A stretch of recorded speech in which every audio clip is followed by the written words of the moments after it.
Today's gospel reading is from the book of Matthew, chapter 5, verses 21 through 37. You have heard that it was said to the people long ago, "You shall not murder, and anyone who murders will be subject to judgment." But I tell you that anyone who is angry with a brother or sister will be subject to judgment. Again, anyone who says to a brother or sister, "Raca," is answerable to the court. And anyone who says, "You fool," will be in danger of the fire of hell.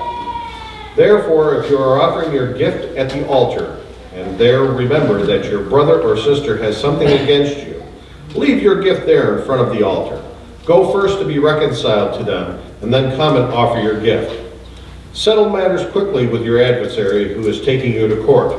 Do it while you are still together on the way, or your adversary may hand you over to the judge, and the judge may hand you over to the officer, and you may be thrown into prison. Truly, I tell you, you will not get out until you have paid the last penny. You have heard that it was said, "You shall not commit adultery." But I tell you that anyone who looks at a woman lustfully has already committed adultery with her in his heart. If your right eye has caused you to stumble, gouge it out and throw it away. It is better for you to lose one part of your body than for your whole body to be thrown into hell. And if your right hand causes you to stumble, cut it off and throw it away. It is better for you to lose one part of your body than for your whole body to go into hell. It has been said, anyone who divorces his wife must give her a certificate of divorce. But I tell you that anyone who divorces his wife except for sexual immorality makes her the victim of adultery, and anyone who marries a divorced woman commits adultery. A lot of interesting stuff in our two passages this morning. I'll try to get to some of it. See what's going on there. There's a famous story about a guy named Dean Karnazes. Anybody heard of Dean Karnazes? I didn't think so. He's a star ultra marathoner. He's a guy who runs beyond marathon distance. On his 30th birthday, after not running for 15 years, and on the verge of a midlife crisis, he set out one evening and he ended up running 30 miles on a whim. Right? The rest is history, as they say, as long distance running's greatest showman was born. I could run down his list of achievements, but it probably wouldn't mean anything to you unless you're also a runner. But saying his career as an ultra runner began accidentally is probably enough. The reason I bring it up this morning is that unless you're completely nuts, like Dean Karnazes, it's really hard to go a distance like 30 miles by accident. Especially when you're on foot, right? It's one thing to accidentally end up in the next town, but when you're on foot, that's next level. You know, when I think about walking or running 30 miles or more, I think about a lot of things. I think about what I'm going to eat. I think about what I'm going to wear. I think about how I'm going to carry enough water. You know, kind of normal stuff that people would think of. I don't just start running and end up wherever. It takes planning, it takes preparation, and most of all, it takes training. You've got to have the physical and the mental ability to keep going when things really get difficult. You don't just show up on a whim unless, you know, you're Dean Karnazes. And since that time, he's done countless hours of hard training since that first run. His motto comes from his high school coach. Go out hard, finish harder. What a motto, right? And you can't live that way accidentally. When we really dedicate ourselves to something, that's when we have real success. Part of the challenge of faith is that sometimes we show up as if it were an accident. How did I get here? Was it purely out of habit? I mean, do you ever pop your head up in the middle of the sermon and you think, why am I here? How did I get here? Sometimes I pop my head up. Was it purely out of habit? Am I still challenging myself in my faith journey? When was the last time my relationship with God felt new and exciting instead of just kind of warmed over. Faith takes effort. A robust spiritual life takes time and energy and discipline. I mean, like anything else in life. It's not as if the Old or the New Testament said it would be easy, right? Jesus said, "My yoke is easy and my burden is light." But you know what happened? Most of his disciples discovered that by the end of his life, the end of Jesus' life, journeying with Jesus was more difficult than they'd expected. Well, this morning I want to talk about what it takes to succeed in this journey called Christianity. It takes heart and it takes intention. Good Valentine's message, right? That's what our scripture is all about.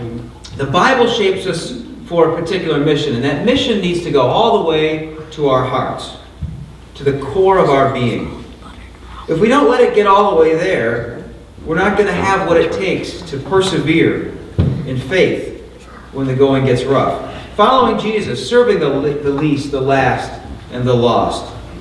Speaking up for injustice. All of those things take the kind of resolution that's really beyond human capability. We need God to allow us to empower, or to empower us to do all these things. Then we'll see what the Apostle Paul meant when he said that God can do far more than we can ask or imagine. It's a mission of the heart, or more properly, it's a mission from the heart. And God makes it happen through each of us. Today we have a couple of really great passages. We have one from the Old Testament book of Deuteronomy and one from the Sermon on the Mount in the Gospel of Matthew. Now what's interesting is that both of these passages are sermons. The whole book of Deuteronomy, if you open up your New Testament, or your Old Testament, you go to the 5th book, Deuteronomy, it's really a sermon or a series of sermons preached by Moses right at the end of his life, just before the Israelites entered the Promised Land. He's trying to cover all of his bases here, so it's a long sermon, as you might imagine. But in our passage this morning, he says to his people that if they're going to succeed in this new land, that they need to follow God with their whole heart and obey with all that they have and all that they are. If they imitate the other people of the land, then they abandon God's purpose for them. And he urges them to choose life with God over life without God. God offers them a better life, but they need to embrace it with their whole hearts. If you take a look at the passage in verses 17 and 18, he says to them, "But if you turn your hearts away and you're not obedient, and if you are drawn away to bow down to other gods and worship them, I declare to you this day that you will certainly be destroyed. You will not live long in the land you are crossing the Jordan to enter and possess." Now, at first we might think that's pretty threatening language, right? Choose my way, says God, or I'll get you. Maybe sounds a little abusive, doesn't it? I mean, admit it. All the people, but that's not really what God is saying here. And the Israelites understand that. All the people of the land that they're about to enter, they've been pretty transient. They come and they go, and they're kind of swept away by the next invading army or the next group of nomads that comes in and settles in this land. God is offering the people of Israel a chance for something that will last if they choose him. Moses is asking the people whether they want to be part of something temporary or whether they want to be part of something permanent. If they abandon God, they'll simply suffer the same fate that every other tribe and nation has experienced that's attempted to settle this land. If they want to be like the rest of the people of the land, then God will let them choose that. Only they'll end up just like all the other people that ever settled on that land. They'll be swept away and lost to history. Now, you may want to just be a regular person. You may want to be left alone, and we can choose that at any time. God loves us enough to give us the freedom to choose what we want to do with our lives. But if we want to be extraordinary in this world, then we need to bring about, and we really want to bring about the things that give hope and life to our community, then we need to choose life. We need to be different. So be different, be extraordinary, says Moses in verses 19 and 20. He says to the people, now choose life, so that you and your children may live, and that you may love the Lord your God. Listen to his voice and hold fast to him. For the Lord is your life, and he will give you many years in the land he swore to give your fathers, Abraham, Isaac, and Jacob. He says you have to put your heart into it if you want to really succeed. Follow God's law with your whole heart, and it will go well with you. Well, it's kind of interesting if you look at the Old Testament history, how the idea of following God's law evolved. Because it doesn't really evolve the way that Moses expected it to in Deuteronomy. If we fast forward 1,000 years to Jesus' day, we find a very strong religious culture, especially a strong religious legal culture. However, let me ask you a question. When humans make rules, do they ever get simpler? I mean, look at what's happened to like the United States Constitution. It's not simpler, is it? It's much more complex. Instead of one document, we have thousands of documents, and that's only in how many years of history? Just a few centuries, right? Well, think about the law of Moses and 1,000 years of legal tradition. Think of what that must have been like, because that's exactly what happened to the religious law of Moses. A massive legal code had grown up that only a scholar could possibly understand. For the ordinary person, following the law in Jesus' day has become nearly impossible. Jesus' culture is very religious, but it's also full of confusion and misunderstanding. Doesn't really sound too much different than the religious culture of our day. If you look at people's experience with the law and the unfolding story of the Old Testament, their encounter with their failure to follow the law and God's forgiveness and restoration have shaped them in a peculiar way. Instead of a warm relationship with God, they've taken the law given by Moses and they've kind of boiled it down into a legalistic and complicated formula.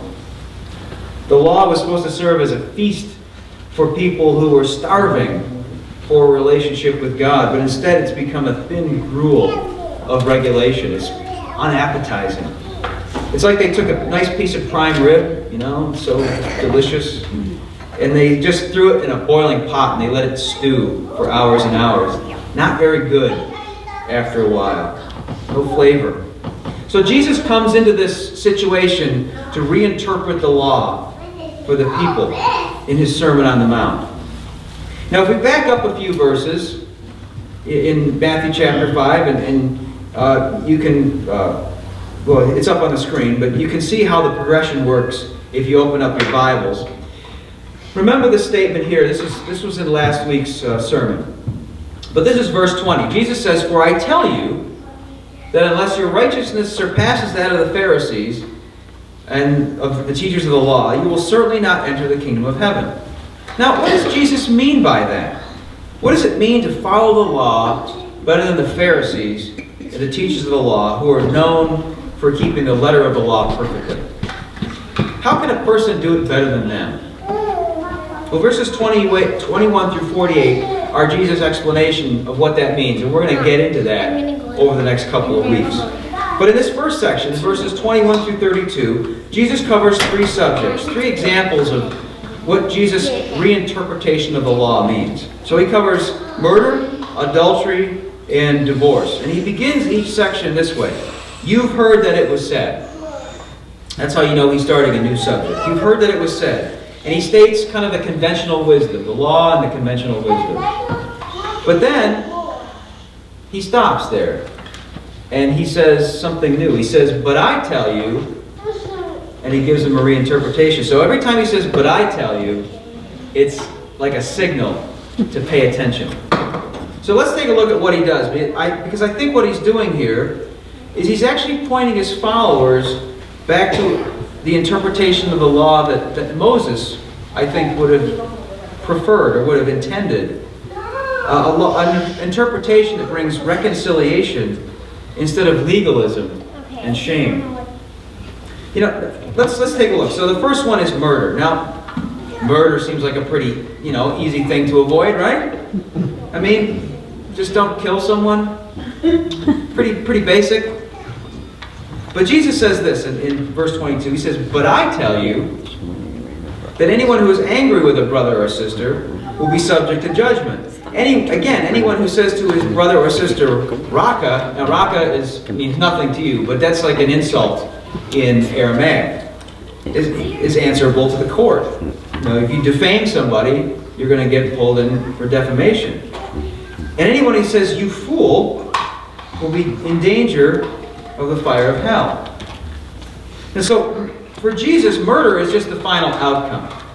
It's not murder that breaks the relationship between people. It's what comes out of the heart. It's really anger that's the issue. Now, Jesus doesn't tell us here to be afraid of our anger. Instead, he tells us to act on it differently than the conventional wisdom.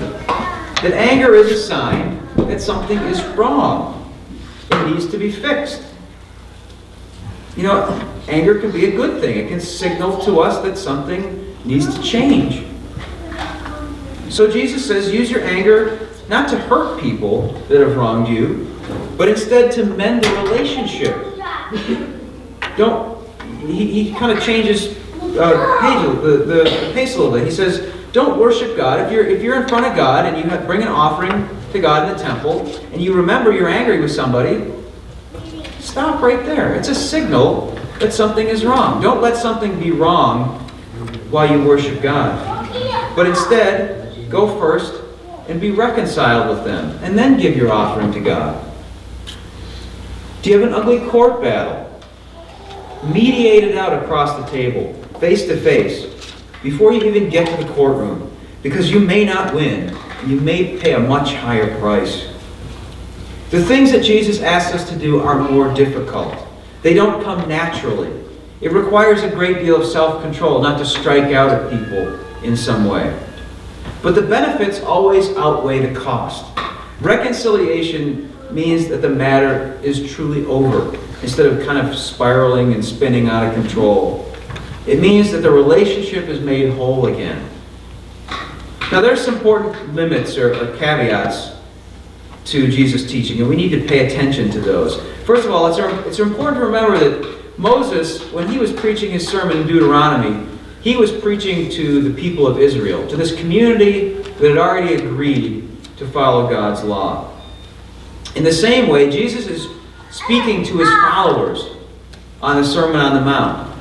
This is kind of a sermon to insiders, people who are already decided to follow Jesus. And he's asking them to make this commitment to each other. Jesus is not asking his followers to be the doormats to the world.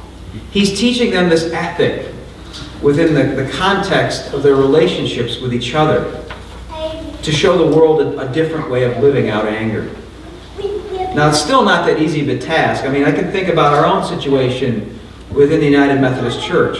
And we have a very divided denomination today. There is a great deal of anger between people on the right and people on the left. And everybody thinks that, the other side should just kind of pick up their toys and go home. Jesus is asking his church to live out a different standard. Not to choose the way of division, but to choose the way of reconciliation, the way of life. I mean, it's an important question. How can the church show our country how to be united together as one family if it can't be united to itself? It's a hard question, right? We may not be able to change our denomination today, but us as a church, we have a choice. We can practice these things right here, right now, within our own community. So what is your intention? What's coming from your heart? What do you do when you feel your anger rising? Can we live together? Those are the questions that Jesus is asking his followers in this passage. It's a hard commitment, but it's the one that brings life and light to the world. And that's our mission. It's the mission of the heart, from the heart. Now, how about these other two things that Jesus covers this morning? How about adultery and divorce? Again, for most people, and I say most people, except people in tabloids or whatever, it's not too tall an order not to cheat on your spouse. Now, I realize that it probably happens more than people murder each other. But it's still fairly rare. Don't cheat on your spouse. Okay, I can handle it. Now, what about looking? What's your intention, says Jesus. Do you want to cheat, but you just don't have the nerve? Is that the issue? Jesus says be very careful with your intentions. If you look at the Levitical law, or at least the way the Levitical law was interpreted, that's the law of Moses, the onus for adultery was often placed on the woman. How many times have you heard this one in our culture? She enticed me. She wanted it. That was said all too often. And the penalty for adultery was death. So it meant that in Jesus' day, while often nothing happened to the man, all too often the woman lost her life or was exiled out of her community, even in cases of rape. But what does Jesus say? He says in Matthew 5:28, he says, "But I tell you, anyone who looks at a woman lustfully has already committed adultery with her in his heart." Jesus is saying that every person in his community has to take responsibility for his or her intentions. Not just actions, but intentions. And then you can't go and blame someone else for what you do. It doesn't matter what she was wearing. It doesn't matter if he looked good. Your intention should be a signal to take action. Not to act the thing out, but to stop.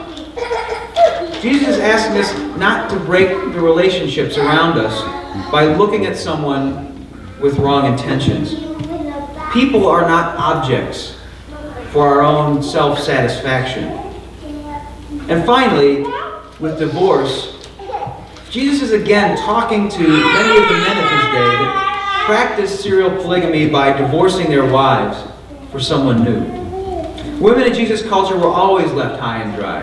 And Jesus calls his followers, especially the men in his group, to a higher standard. A standard that means life and wholeness for everyone, not just their own, pursuit of happiness. Now, to have righteousness that exceeds the Pharisees and the teachers of the law means that it's not just good enough to follow the letter of the law. Instead, it's about your intentions. It's about your heart. I think that culturally we've made a big mistake about what it means to follow our hearts. Just follow your heart, right? Yeah, well, maybe the way we've been doing it isn't making us happier. Maybe it's not making our world better, the way we've been doing it.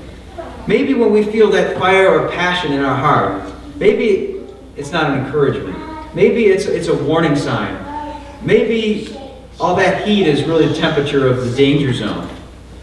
It might be need to call Kenny Loggins and Goose and Maverick. All right, maybe you got that, maybe you didn't.